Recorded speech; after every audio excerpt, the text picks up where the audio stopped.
My name is Elizabeth Sully. I'm a senior research scientist at the Guttmacher Institute, and I do research on sexual and reproductive health in low and middle income countries and data on the need, impacts, and costs of sexual and reproductive health services. The Guttmacher Institute is a US-based nonprofit organization that does research, policy, and communications work on sexual and reproductive health and rights.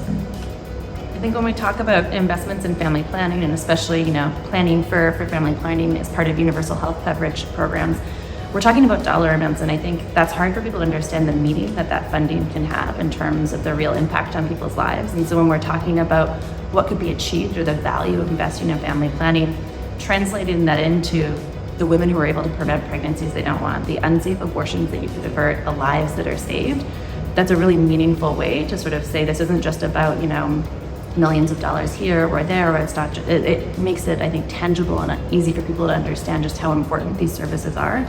And I think it's a helpful tool as well for showing, how money could be increased and how much impact you would get when you increase that funding. I think often we design tools thinking that the other people looking at it might be other researchers or people who spend all their time looking at data, and we really set this up to say, no, we want a policymaker to look at the results and be able to use it right away. And so the tool produces graphics and data tables that are really quick. You can just copy them and paste them into stuff and use it right away. And I think that helps. And we try to sort of keep it as information that everyone can use and understand. The data behind it comes from the Adding It Up study, which Guttmacher runs. It's a project. It was released in 2019. And we have a big methodology report and open data that we've posted as well. So everything that's sort of behind the calculations we've made accessible to everyone, but it's data from national health surveys, it's data on the costs of providing contraceptive commodities, so what those commodities are, the personnel to provide them, drugs and supplies. We're accounting for all of that. So it's really, there's a couple of years of work collecting data that really goes into really understanding everything you need to provide family planning services.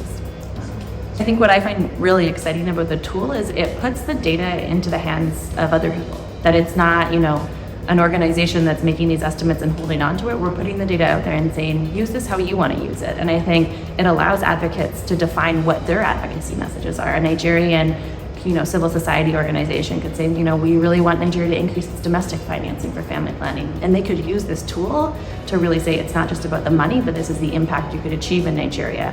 Or the government of Nigeria could use it to say, we already know what we're spending on family planning. Let's show what the impact of that is and really let people understand that when we're putting money into these programs, it's really transforming society. And I think it can be used by advocates to push for more. It can be used by governments, the Nigerian government, to say, this is why it's valuable where we're spending our money right now. And I think, and we're trying to hold our governments more and more accountable. And I think this type of tool can be really effective for that.